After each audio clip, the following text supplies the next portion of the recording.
Upon boarding, the woman noticed something unsettling. The cabin that should have been packed with passengers was eerily empty, with only a handful of people scattered throughout. She only relaxed after seeing luggage being loaded outside. But that's when the nightmare truly began. Her daughter had become unusually quiet since boarding. Once the plane began its ascent, she told her daughter to rest for a while, but when Daisy opened her eyes, her daughter had vanished. She assumed the girl had gone to the restroom, but a check revealed nothing. Unease crept into Daisy's heart. She found a flight attendant to inquire about the situation, but the attendant claimed never to have seen her daughter. Strangely, nearby passengers said the same, they hadn't seen her either. She searched nearly the entire cabin. When she returned to her seat and saw the teddy bear, she knew something was terribly wrong. The flight attendant helped Daisy make an announcement over the PA system. 10 minutes passed with no response. Daisy's anxiety peaked. The attendant then checked the passenger manifest and discovered something that made Daisy break out in a cold sweat. There was no record of her daughter boarding the plane. This was impossible. Daisy rushed back to find the boarding passes, but they were gone. No matter how she explained, the crew believed she was mentally unstable.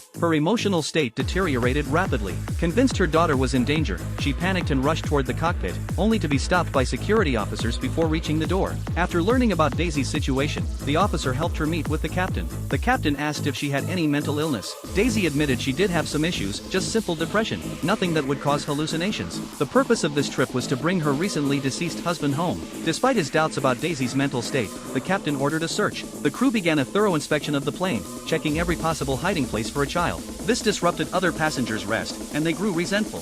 One passenger got into an argument with Daisy. The cabin was on the verge of chaos. Daisy approached the captain again, but he had lost patience. He had already contacted the hospital earlier and learned that Daisy's husband, under extreme stress, had jumped from a building, taking their daughter with him. This news completely shattered Daisy. She couldn't accept this reality. She insisted her daughter had come with her to bring her husband's coffin home, but no one would believe her. She could no longer distinguish between reality and delusion. Emotionally broken, Daisy was forcibly escorted back to her seat. The captain arranged for a counselor to speak with her, specifically to help her accept reality. Facing the counselor's words, Daisy could only pretend to agree. But then Daisy noticed a heart shape drawn on the window. Excitedly, she drew a line next to it. The difference in line thickness between the two marks was obvious. She couldn't have drawn both. She clearly remembered her daughter drawing the heart. Her mental state was fine. Her daughter was real. And behind all this lay a conspiracy.